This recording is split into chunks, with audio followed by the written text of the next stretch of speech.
Welcome to a nutty adventure exploring personal growth and wellness, breaking down the stigma around mental health along the way. Let's dive in because now it's time to show me your nuts.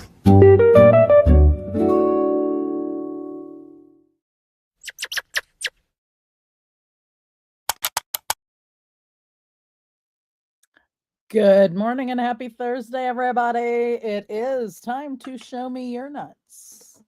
And my name's Stacy Braiuca, the Squirrel Wrangler, and I guide humans challenged at the crossroads of mental wellness and technology to calm the chaos. And in this show, we talk about that chaos, about mental wellness, about technology, about stigmas, about all sorts of stuff.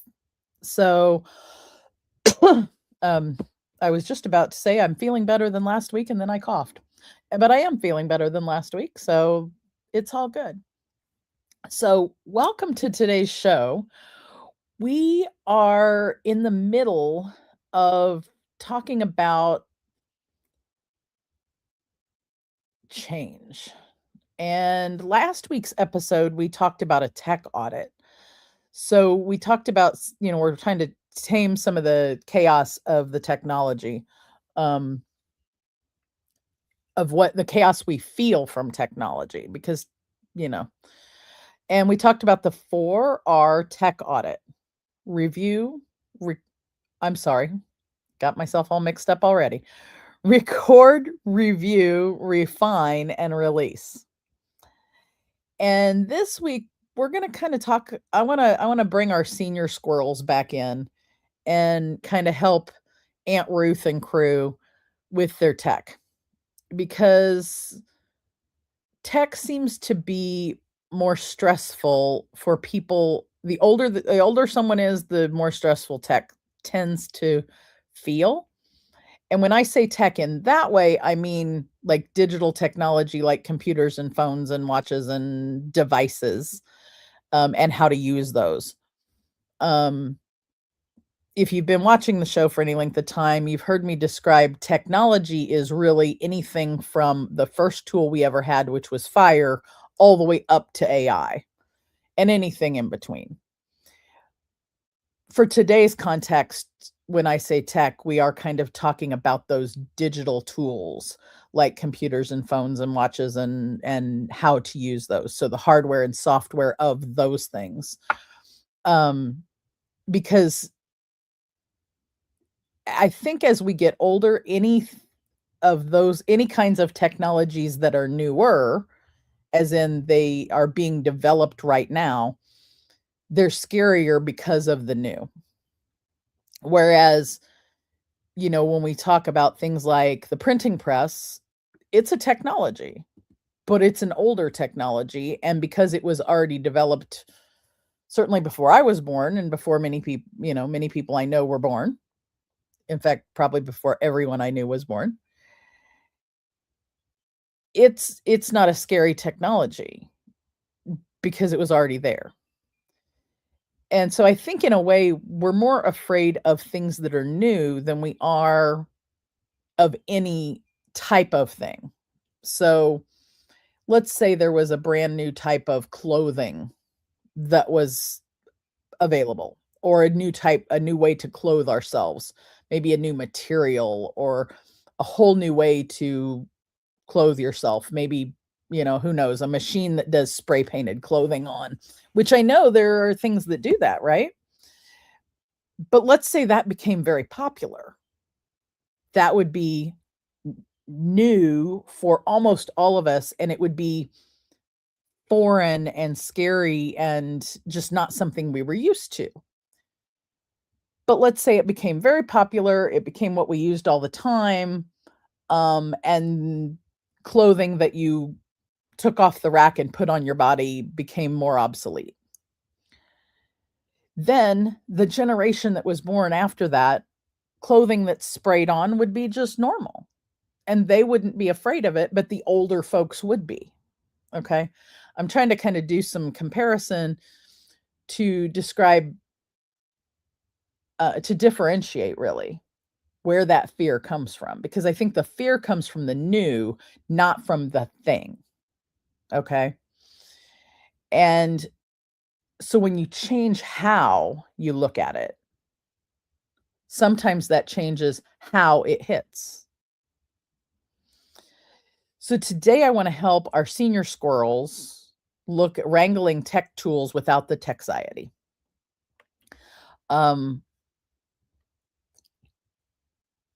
So let's do a quick check-in first about the tech tools and the Techxiety and look at how charged are your nuts. So this morning, let's go. How charged are your nuts from 1 acorn to 10 glowing computers? How charged are your nuts about what technology can do for you? Are you like, I don't want it to do anything for me, and I'm a one acorn, or I'm a, well, maybe I'll have it do a few things and I'm a 4, or maybe it's like I'm scared to death of it, I don't want anything to do with it, and I'm charged at, or I wanna learn all the things rather. I wanna learn all the things and I'm at a 10 or an 11. So let me know in the chat, how charged are your nuts about using technology, or about finding out what technology can do for you and what you can, how it can change what you're doing. So like I was kind of saying, is it's not really necessarily it's not really the technology itself that causes the fear, if you will. It's the new that causes the fear. And this is my opinion. And that's all I've got, unless you bring things into the comments. I'd love if you put some stuff in the comments. That'll help me with context of what you're thinking of. Because this isn't just the Stacy Show. It literally is show me your nuts. So I want to know what nuts you guys have about it. What things, and especially if you're a senior, or if you have a senior around you, what are the things that they're scared of? What are the things they're frustrated by? What are the things that are challenging at the and we're at that crossroads of mental wellness and technology being anything, but what is it you're scared of? And I will,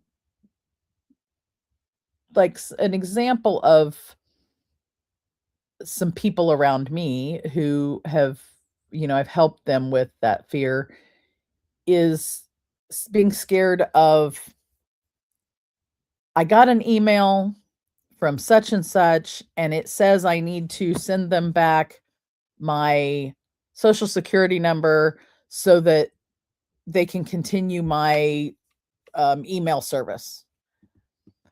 And so I've had many talks with, not just with people who are older than me, but lots of people, about how to have safe email. We talk to people about how to have safe sex, and we talk about condoms, and we talk about things like that. But we need to talk about how to safely interact with, and I'm not going to say with the technology, because really the interaction is with another human who's trying to scam you. So to me, the fear should also be, the fear is of the other human, not of the technology. Because humans can use tools for good or evil. Humans have always used tools for good or evil. They're going to always use tools for good or evil. So it's the human that we should be scared of, not the technology itself. The technology is just how they're doing it. 100 years ago, they would have sent you a letter in the mail. 50 years ago, it would have been a phone call or a letter in the mail. 20 years ago, it might have been an email, but it was probably a letter in the mail or a phone call. Now it's, a pop-up on your computer, or an email, or a text message, or any number of things. And it's the the way that the person who is trying to scam you is using a tool to get to you. And it's the same tactics, to be honest, as well. They just get to you faster, maybe. And they, since they appear on the technology, we blame the technology. And I really like to have the discussion with people about it not being the technology that we're afraid of, because the criminals or the people who are using things in evil, trying to scam other people, they want us to think it's the technology, because then we're going to focus on it being technology, and we're not going to focus on it being another person trying to scam us. As long as our focus is fear and the technology, we're going to fall for their scam. And part of what I would like to highlight is, if we stop and think about, is this coming from a source I know or from a source I don't know? Then we can decide, is it trustworthy or not? It's not, again, it's not the device, it's the source of the information that's coming through the device. And figuring out, how do you verify that the source of the information is from a source that I know? So, for example, you get an email and it looks like it's from Google, but you notice that the wording is not exactly professional, and maybe there's a comma in the wrong place in the sentence, or maybe there's a word spelled wrong. These are the things that we need to look for. The other thing is if you get an email, let's say you get an email from what looks like your insurance company, and it's saying you need to do something, and it says click here. Instead of clicking here, Aunt Ruth and all your friends, Aunt Ruth, instead of clicking on the email, stop and breathe and go, okay, this says my insurance needs this information from me and that I need to take care of it right away. Okay, there are ways to take care of it right away without clicking on that email. I do not click in 99% of the things that I get an email from, even if I think it's an appropriate source. You look at who you think it's from, and you go to that website, or pick up the phone and call your insurance agent, pick up the phone and call your doctor's office, pick up the phone and call whoever, you initiate contact with them through a channel that you know is safe, so that you can find out, is this in fact from them and they really do need something from you or not? Because then you can take care of whatever it is if they really did need something. Or you can find out, and you can let them know that someone is using their information to potentially scam you.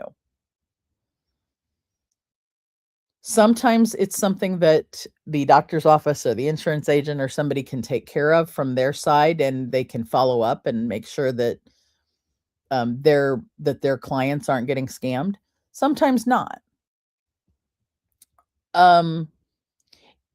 Similarly to when you have a phone call, you have a scammer call on the phone, and it's a scammer, and you just don't answer the phone. In the case of the email, it's, you get an email, you notice that the logo's not right and there's misspelled words, you delete the email. Don't click any other button than delete. And if it's, sometimes you want to do some follow-up on it. It's, when in doubt, don't click, go investigate otherwise. Just write the information down on a piece of paper and go, find a trusted source who can help you track down who the trusted source of the information is. I have a cadre of family members who contact me when they get weird things like that, and I help them go and find what's safe. So help each other with that. So we've got to be cautious in everything, and it's not the technology, it's the human that is behind the technology using it for good or evil. So I kind of use that as an example of, why Techxiety tends to show up for everyone, but specifically how Techxiety shows up for seniors. It shows up because they are targeted. They've always been targeted, and they've been targeted by using whatever the new technology is of the time.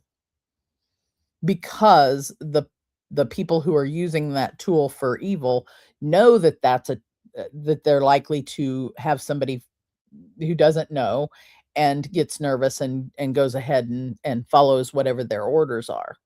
They know they can trick you because you aren't familiar. So becoming familiar with the technology is helpful for the sense of decreasing your fear, because then it is no longer the unknown. And then also just being cautious and smart in what we do always is important, right? Having safe sex is always important no matter what, even if you know who you're having sex with. Having safe interaction with your email, with your AI, with everything is important no matter what, even if you know the source you're using is safe. So being cautious and safe is important in everything we do in life. Being overly cautious to where you're fearful and don't use something keeps you stuck. So we've got to find the balance between those two things. So let's talk a little bit about things that we can do to counter that fear. Fear comes from unknown. Fear is an emotion that lives kind of in our past, because we have become afraid of things, and we hold on to, like, this happened to me before, so I'm going to watch out for it in the future and not have it happen again. And so we're fearful. But anxiety lives in our future. Anxiety is being worried about something that hasn't even happened yet. So from our unconscious mind standpoint, the fear is kind of connected in our past, and the anxiety is connected in our future. And they're both at play here. So fear is that being worried about something that we don't know about. If we find out about it and we learn about it, that helps take care of some of the fear, because it gives us context. And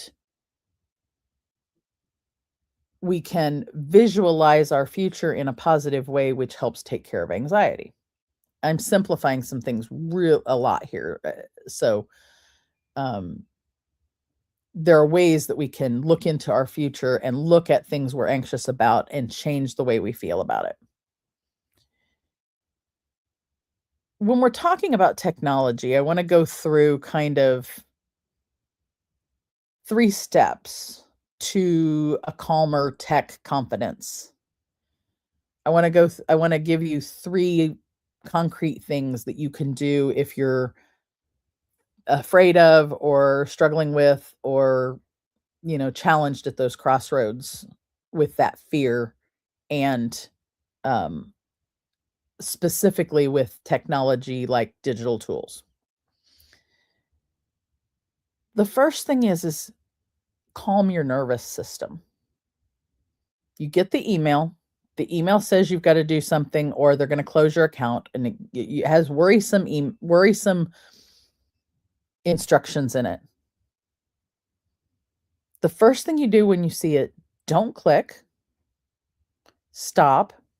And as my dear friend Sang says, pause and breathe. So literally, when you see something that says click, think, breathe. So if you've got a piece of paper, I want you to take a piece of paper and write down the words click and the word breathe. And keep that on a sticky note or on your notebook, or you can get fancy and put it on the background of your phone. Click, breathe, click, breathe. What I want you to do is to repeat those words to yourself every day this next week. Click, breathe, click, breathe, click, breathe, click, breathe. And just keep repeating it to yourself over and over like a mantra. When you see that sticky note on your fridge, just say to yourself over and over, click, breathe, click, breathe, click, breathe. What you're doing is you're connecting the synapses in your brain. You're connecting your brain cells between the word click and the word breathe, so that every time you think of clicking, you're going to automatically think of breathing, so that you stop and breathe when the urge comes to click. Okay. It may take a little bit to build this mantra. Usually it takes about 21 days to build a habit. So a couple of weeks of just repeating it to yourself over and over. So when I do this for myself, I do it with multiple different kinds of words and I'll put them together. Is you take and you want it simple, 2 words. Usually it's whatever word is bothering you and the word breathe, because that word breathe helps you stop and take a break. And whatever the first word is something that is upsetting to you. And so in this case, we're talking about clicking.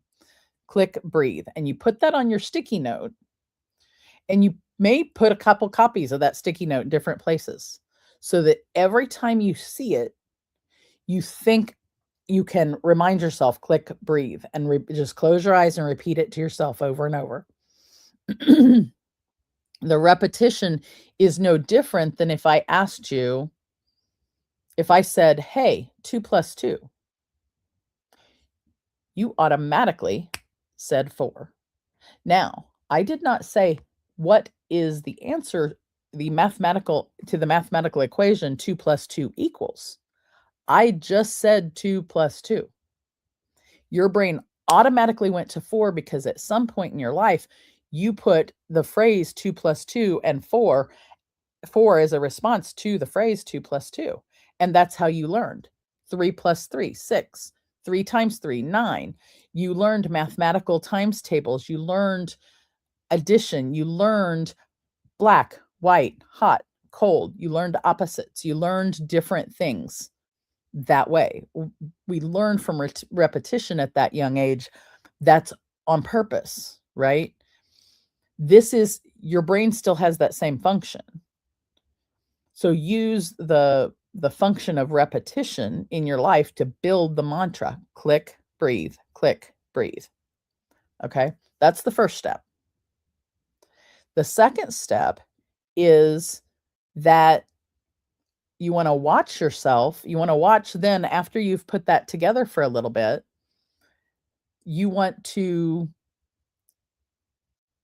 watch, repeat it to yourself of click, breathe. And then when you hear the word breathe, you want to do, if you listen to the show the last couple weeks or a couple weeks ago, I believe we did the box breathing. 1, 2, 3, 4 is a slow breath in through your nose at a slow count of 4. 2, 3, 4, and hold it. 2, 3, 4, out through your mouth. 2, 3, 4, and push all the breath out of your lungs. That's the important part. All of it. Just squeeze the breath out of your lungs, so that then you can bring in fresh oxygen. And that breathing does several things. One, yes, it's going to bring good oxygen to your body. Your cells are going to have more oxygen. You're going to be able to think more clearly, all those things. The other thing it does in the case of click breathe is it stops you from clicking by making you breathe first. And in the world of NLP, neuro-linguistic programming, that's called a state break, where you're breaking the state of where you're at, where you're wanting to click, and you break that state by changing your thought to breathing. Okay, you're stopping one thing and starting another. You're breaking that state of focus in on the word click, and you're breaking that and turning it into, wait a minute, I need to breathe first. Okay. You're transitioning your brain from one thing to another. So breathe before you click. Create the mantra, practice the breathing, and then start catching yourself or seeing what happens when you have the urge to click. Hopefully, you will have programmed yourself by using the mantra. You've programmed yourself to breathe before you click. That's just one of the steps, but I also helped you, like, how do you put that step in? The second one is ask before overwhelm. And by that, I also mean, like, after you've done your breathing, like you hear the word click or you think of clicking and you stop, then before you get overwhelmed with it, ask someone else to look at it. Say, "Hey, I got this thing, kind of worried about it. I don't know if it's real. Can you help me look at it?" Okay? Take a picture of it with your phone, take a screenshot. That way you're not clicking on anything on the email, but you are capturing the moment for someone else to look at.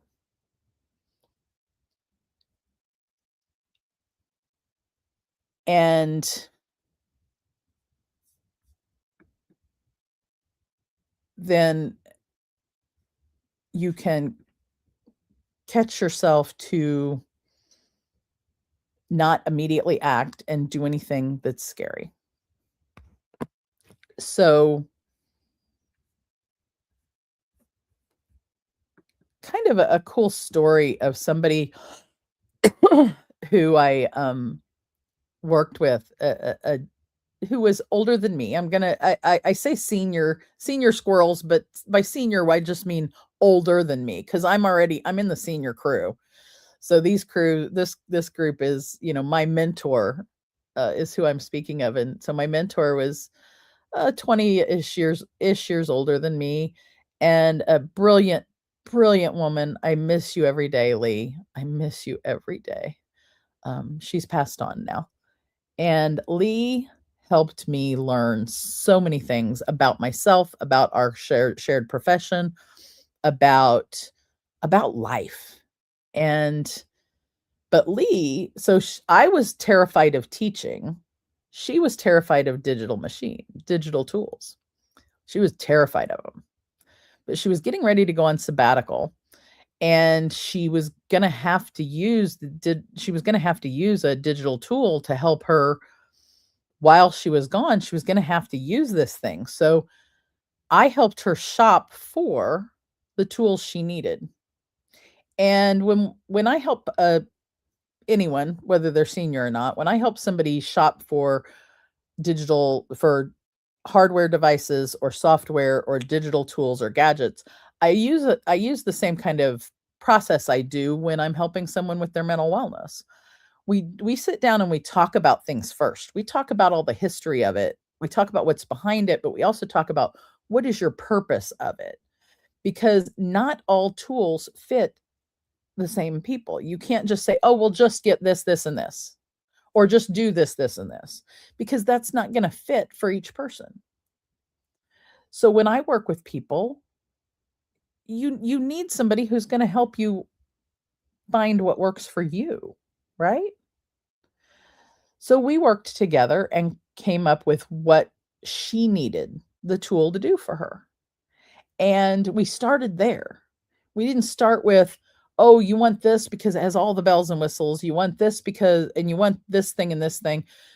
Let's simplify it down to what it is you need the tool to do for you. Let's find the right tool for that fits in your budget, that is easy for you to learn. And we worked on that. And then 6 months later or so, maybe, she wanted to learn more about one of the pieces. So using the same device we purchased, we put in a new lesson and started learning the next thing.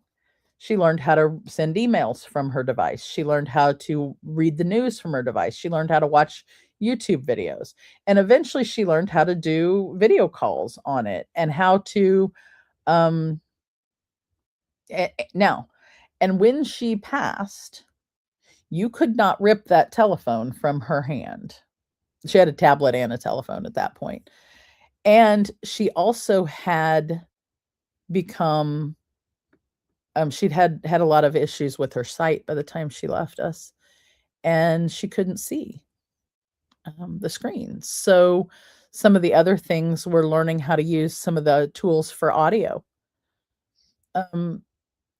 The technology that's available for accessibility is so much richer than it ever has been. And to me, that's such a delight because more people can interact with more people. We can use those things to connect with each other. And the important part of the tools, the digital objects, and the technology behind them, the hardware and the software, it's to increase our human connection. People are going to watch this from all around the world. I can have meetings with people all around the world. I just had a meeting this morning that had people from 3 or 4 different countries. And that happens to me all throughout the week. That would never have happened 30 years ago, right? We need to think about the magic and the possibilities that the digital tools and software, the hardware and software bring us. It gives us the possibility to interact with people who live in different cultures and do different things than we do. So technology is to help us have more human connection. And things like AI that are not smarter than us, they just process faster. AI helps process faster. That means if I can get my tasks done faster, I can focus more on my human interaction with a person who's on the other side of the screen. And the only thing that I can't do with that person who's on the other side of the screen is touch them physically or smell them. I can't physically touch you. I can't smell you. But every other part of a human piece of human relationship, we can do using this device, which means we can create more human relationships, which means we can understand each other better and maybe respect each other more and help each other through this life. That's the power. That's the true power behind hardware, software, technology today. So as you think about those things, I want to share with you the Breakthrough Show Network, which is a place where community and connection happen, and it happens in a big way. So I'll be right back while you learn about the Breakthrough Show Network. Breakthroughs are about more than you might think. They're about discovering who you are, digging deep, reaching to the core of your soul. They're about healing yourself, understanding your beliefs, creating a ripple effect. And it's not just those initial moments that matter. It's about using them to bring more joy into our own lives and the lives of others. It's about having fun, letting loose, enjoying every moment life has to offer. It's about finding a safe space. It's about creating connection.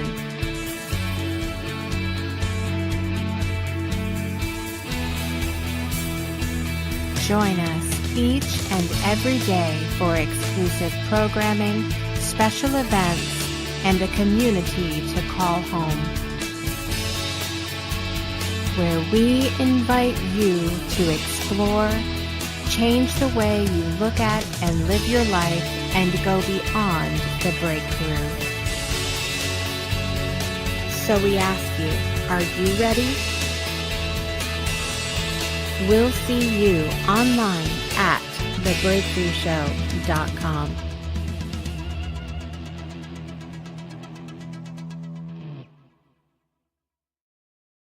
Come join us and have fun. Talk about humans connecting with each other. It's more than just a bunch of shows. So I encourage you to check it out. The links are in the chat, or the links are in the description below. But let's talk now about some nuts and bolts. The nuts and bolts I want to talk about, I want to give you guys a challenge. I want to give you a nut to crack this week. The nut to crack this week, I want you to think about, is teaching one senior one digital skill this week. So if you have someone who is, and they don't have to be older than you. So think about somebody who is around you who doesn't have, they're maybe scared of a digital tool and you're not. I want you to take that idea and teach someone else in your life a digital skill, and then come back here and share how it went. Come back and share it in the chat. And when you share it in the chat, hashtag Tech Squirrel Challenge. So I just put in the chat, teach a senior a digital skill, one digital skill this week. And then come back next Thursday and share how it went. Okay. I'd love to see us pass around our own tips, tricks, etc. with other people, because we each have amazing things that we learn that somebody else doesn't learn.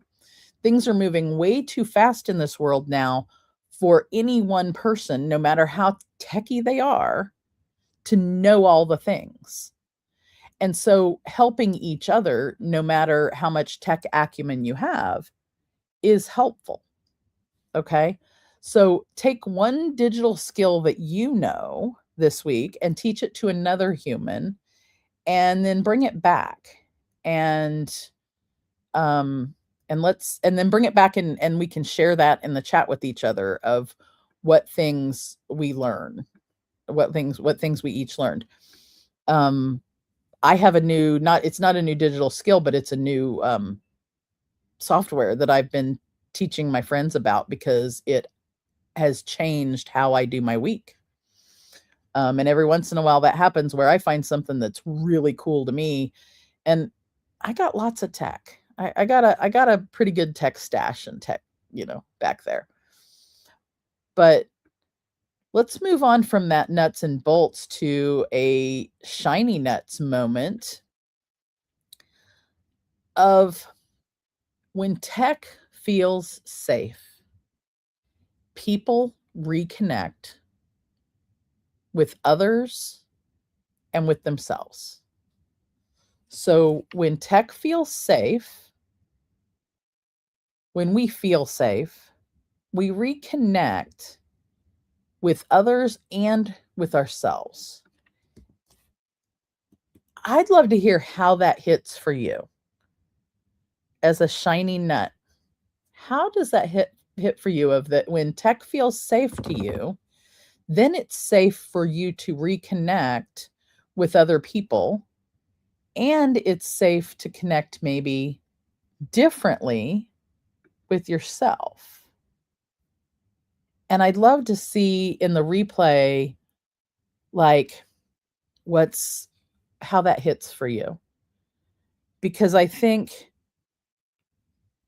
to me, the most important part of, again, the most important thing any technology has ever brought us, our first technology was fire, and it brought us the ability to cook meat or cook vegetables or cook things so that we could eat them, right? It gave us the ability to stay warm when the weather was cold. eventually you move forward and you've got the printing press, which gave us the ability to communicate with each other differently and not need people that were scribes. Then we have, we move on, we've got cars, we've got airplanes, we've got all of the things help us, I think, have been bringing us closer and closer and closer to be able to interact with each other on a planetary, on a global scale. And that's the most exciting and most important outcome of any technology. So that when tech feels safe, people are able to reconnect or connect with others and even with themselves. And when I say connecting with yourself, I think the important part of connecting with ourself that has come of late is it's kind of is the idea of things like AI. People are reconnecting with themselves by using AI as a brainstorming partner. Now, I'm going to put a caveat here to, there's lots and lots of news out there anymore. There's the, ACRN News, Stacy Braiuca here with ACRN News. There are news stories out there galore about people using AI for their mental wellness and whether that's safe or not. And I'm going to go back to saying you've got to be able to be careful and be safe in everything. And AI cannot and will not replace your interaction with a human who is trained in mental wellness, specifically a therapist, a psychiatrist, a psychologist, a clinical social worker, you name your choice of person who's trained that way, or a coach who is trained in helping you with the here and now and future. You're not going to be able to 100% replace them with an AI because the AI has all the mass information that has been written, and then it brings it together in what predictably is the next word in the sentence, because that's how it works, you guys. It's when someone is saying the cow jumped over it's going to put the word moon, because that's what is most common in all of the information it has, that's how that sentence goes. So it's going to spit back out to you what it thinks the next word is, and it may or may not be accurate or appropriate. It certainly may not be appropriate. People who are trained as therapists, especially, but also as also as coaches, are trained in the art and the science and the literature of things. AI is only trained in the literature. Yes, it has the science. It may or may not be able, and it can be given parameters. So let's say it's trained in the literature and the science, but it cannot be trained in the art. The art is the human. So AI is not going to and cannot replace a therapist or a coach. That all said, so that's my big disclaimer. As a therapist and as a coach, I frequently and with excitement use AI in homework assignments that I work with my clients on.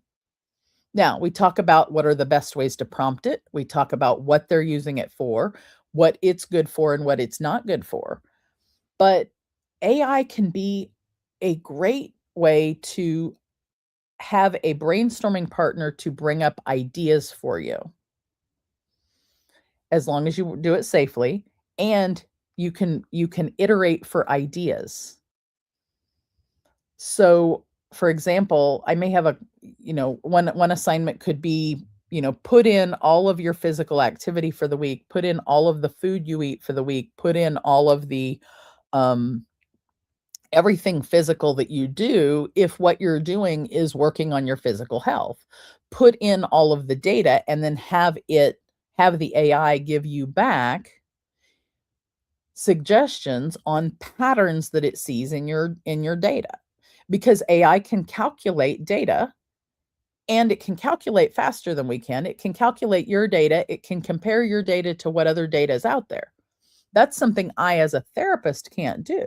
However, it can't look at all of your mental wellness feelings about your physical health. That's where the therapist or coach comes in. That's where the art comes in.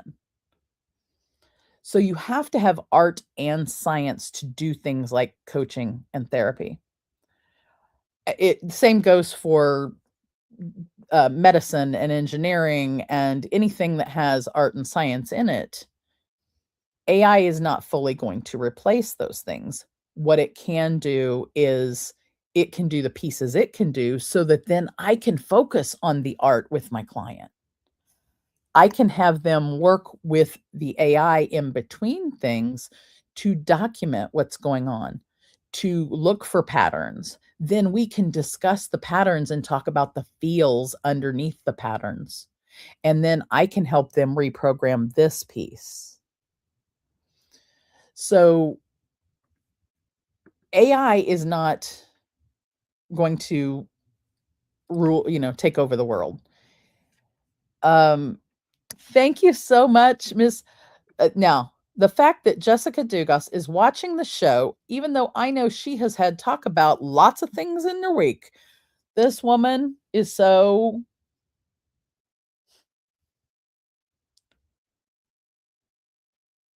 full as a human in so many ways. Thank you for popping in and saying hello. I really appreciate you because I know how tired you have got to be today. Thank you for the comment on the great ideas. I'm hoping to weave through lots of little things. I try and keep it in a line, and that people can follow me.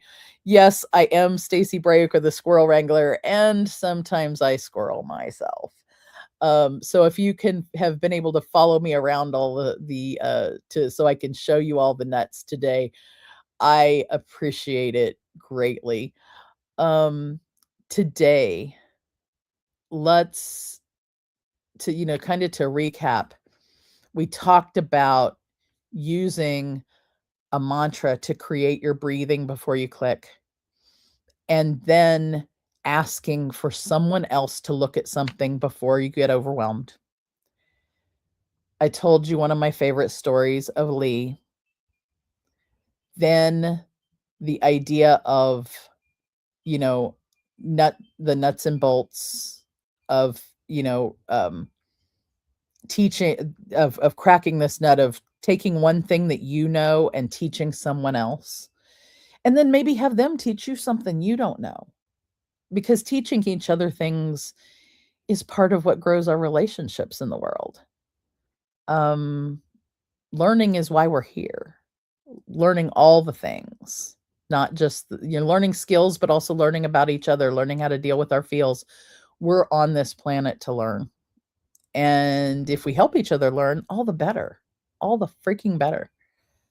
So I'd love to invite people to stacybraiuca.com/events to come to the events that I have in my world.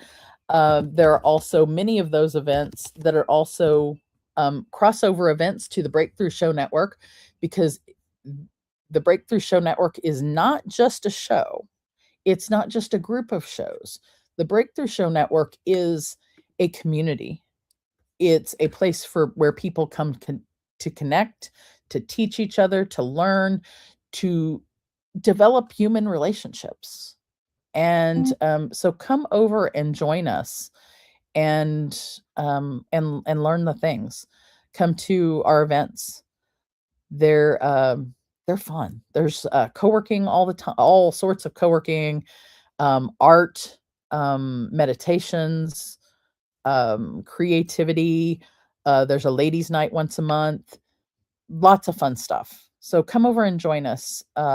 You'll find some of those events on my calendar that I just put in the chat, and you'll find the rest of the breakthroughshownetwork.com, which is also in the description. Go to the website and find out more.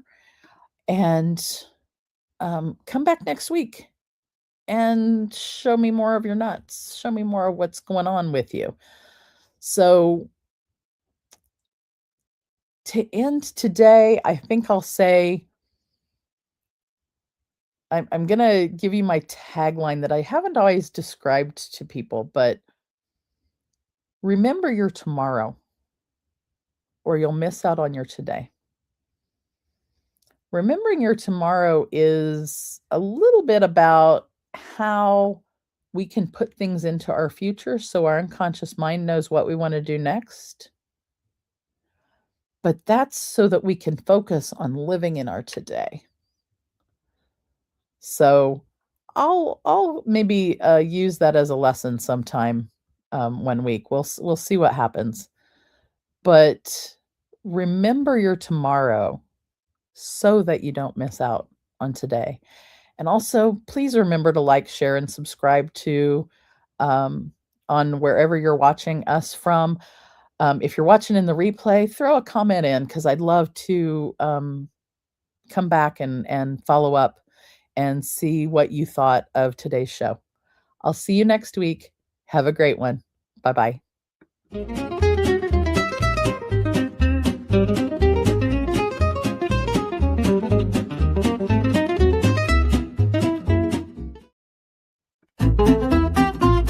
Thank you for joining us on this nutty adventure.